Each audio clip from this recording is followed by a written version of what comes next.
그러니까 오늘은 명제와 조건 3차시 수업을 진행하겠습니다.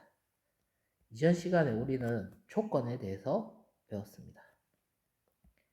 2x 플러스 4는 6이라는 방정식에 대해서 이 방정식은 x의 값에 따라 참이 될 수도 있고 거짓이 될 수 있습니다. 그렇기 때문에 명제는 될 수 없고 대신 이런 문장이나 식은 조건이라 하기로 했습니다. 그리고 이때 이 조건 P를 참이 되게 하는 원소들을 모아둔 집합을 진리집합이라고 하기로 했습니다. 그리고 이때 진리집합은 전체 집합이 무엇인지에 따라서 바뀔 수가 있다. 그것까지 배웠습니다. 그러면 오늘 진행할 수업 내용은 하나의 조건이 아닌 두 개의 조건으로 이루어진 문장에 대해서 이 문장은 명제가 될 수 있을까 없을까? 명제가 될 수 있다면 참이 될까 거짓이 될까? 그것에 대해서 한번 알아보도록 하겠습니다. 두 조건 P면 Q이다를 앞으로는 기호 P 화살표 Q 이런 식으로 사용하도록 하겠습니다. 그리고 P이면 할 때 P는 가정이라고 하고 Q이다 할 때 뒤에 있는 Q의 조건은 결론이라고 하겠습니다. 예를 들어서 설명을 해보자면은 명제 x가 3이면 x제곱은 9이다 해서 x는 3은 가정인 조건이고 x제곱은 9이다는 결론인 조건이 되겠죠. 그러면 우리가 P이면 Q이다가 명제라고 했다면은 우리는 이 명제가 언제 참이 되고 언제 거짓이 되는지를 알아야 하겠죠. 이때 조건 P가 참이 되는 모든 경우에 Q가 참이 되면은 그 명제는 참이라고 합니다. 자, 가정이 참일 때 결론이 참이라면은 전체 명제는 참이라고 합니다.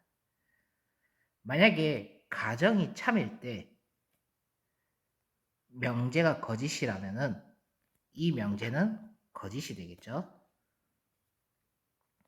즉 이것을 이제 집합으로 설명을 한다면은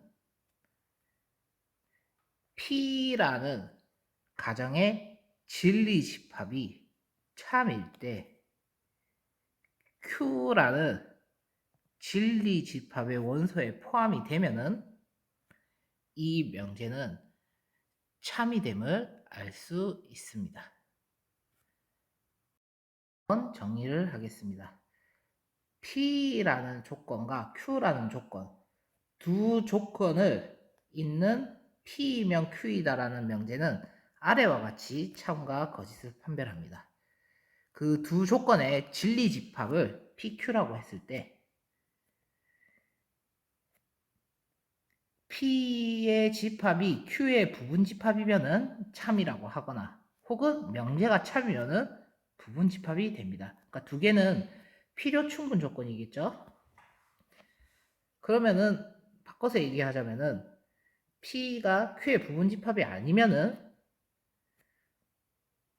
P이면 Q이다라는 명제는 거짓이고 명제 P이면 Q이다가 거짓이란 말은 P는 Q의 부분 집합이 아니라는 말이 되겠죠. 조금 더 자세하게 설명해 보도록 하겠습니다.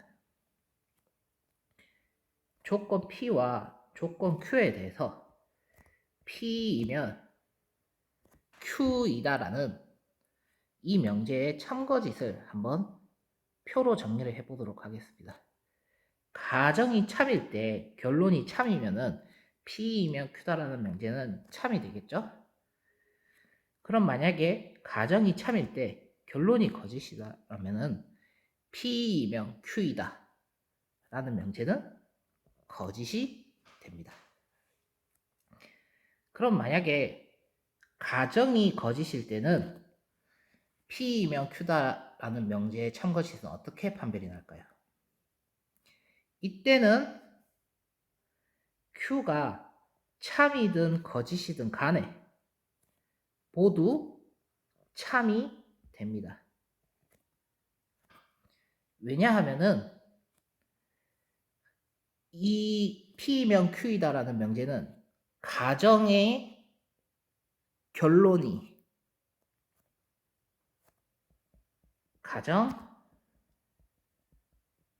결론에 대한 조건문이므로 가정부터 거짓이라면은 전체 명제를 볼 필요가 없겠죠. 그래서 다시 본 설명에서 1번 문장을 보면은 이것은 아까 설명했던 대로 집합 P가 Q의 부분 집합이란 말은 이상함과 연결이 됩니다. 즉 P를 만족하는 모든 원소에 대해서 Q의 결론을 참이 되는지 이 부분을 체크를 해야 된다는 말이 되겠죠. 이해가 됐습니까? 하지만 Q가 거짓이 되는 P의 원소가 있으면 P면 Q이다라는 명제는 거짓이 되겠죠. 자, 그러면은 이 표와 진리 집합의 모습을 체크를 하시면서 명제 P면 Q이다의 참거짓을 판별하면 좋을 것 같습니다. 자, 설명을 드려서 헷갈릴 수도 있는데 다음으로 넘어가서 예시를 보다 보면은 제가 한 말이 무슨 말인지 이해하기 쉬울 것 같습니다. 1번 보겠습니다. 다음 명제의 참거짓을 판별하시오. 1번 x가 2이면 x제곱은 2x이다. 이 명제가 참거짓이려면 우리가 가정과 결론의 참거짓을 한번 확인해 봐야 됩니다. x가 2이면이란 말은 가정이고 x제곱이 2x라는 말은 결론이겠죠? 그러면 가정을 참이 되게 만드는 모든 원소가 결론에서 모두 참인지를 확인을 하면 되겠죠. x가 2라는 이 식을 만족하는 x값은 하나밖에 없죠. x는 2 하나밖에 없습니다. 그럼 이때 x제곱은 2x를 만족하는 원소가 되겠네요. 즉 P는 Q의 부분집합이므로 이 주어진 명제는 참이 됩니다. 두 번째 한번 보도록 하겠습니다. 소수는 홀수이다. 그러면 가정에 들어가는 모든 소수가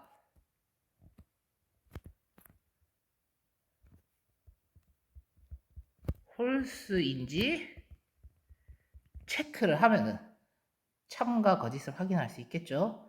그것을 아래의 진리집합으로 표현했습니다.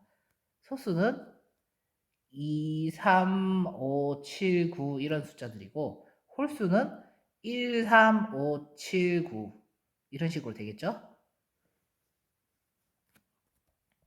그러면 소수는 1과 자기 자신의 약수와 관련된 숫자들인데 Q의 집합에서 2라는 원소가 Q에 안 들어가죠. 즉 이 문장을 거짓이 되게 하는 원소가 있으므로 이 명제는 거짓이 됩니다.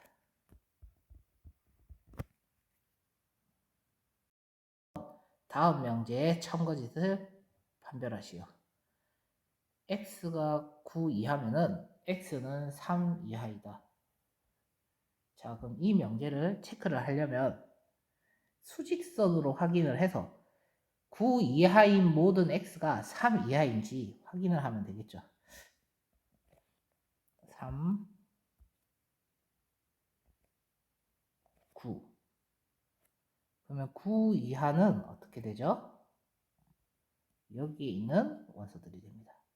그럼 3 이하의 원소는 어떻게 되죠? 이 부분이 되겠네요. 그러면은 9 이하의 모든 원소가 3 이하인 체크를 하려고 보니 이 부분은 3 이하가 되지 않는 것을 확인했습니다.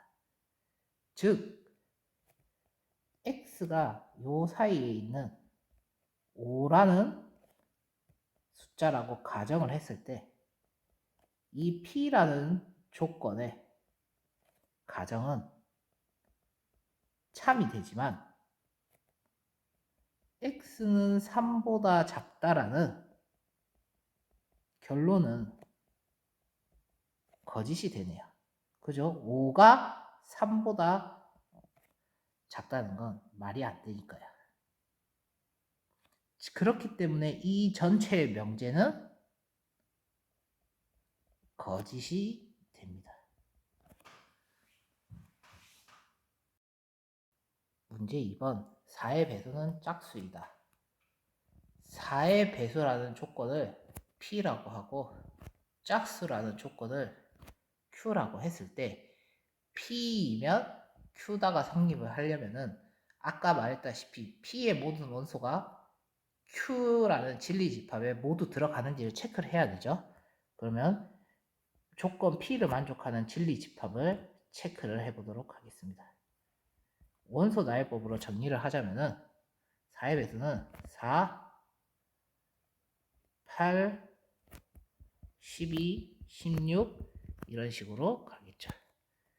그러면 Q의 원소들은 어떻게 될까요? 2, 4, 6, 8, 10, 12 짝수가 되겠네. 그러면 우리는 여기서 보면은 P의 모든 원소들이 Q에 속하는 걸 확인을 할 수가 있죠. 즉 P는 Q의 부분집합이므로 P라는 가정에 참을 만족하는 모든 원소가 Q라는 결론을 참이 되게 하는 것을 확인을 할 수 있습니다. 그렇기 때문에 이 명제는 참이 됩니다. 네, 오늘 수업 정리해 보도록 하겠습니다. 조건 P와 조건 Q에 대해서 P이면 Q이다라는 문장은 명제가 되는 것을 확인을 하고 그 명제가 어떨 때 참이 되고 어떨 때 거짓인지 배웠습니다. 정리를 하자면은 참일 때는 P를 만족하는 모든 원소가 Q를 만족할 때, 즉 P가 Q의 부분 집합일 때 이 명제는 참인 것을 배웠습니다. 그리고 언제 거짓이라고 했죠? 가정은 만족하지만 결론은 만족하지 않았을 때, P가 참일 때 Q가 거짓일 때 이 명제는 전체 명제는 거짓이 된다고 했습니다. 그래서 4-1번에서 거짓임을 밝힐 때 제가 어떻게 했나요? Q를 만족하는 모든 원소 중에서 X는 5라는 원소를 체크를 했었습니다. 이 원소가 결론을 참이 되게 하는지 체크를 했는데 어떻죠? 결론이 거짓이 됐었죠. 즉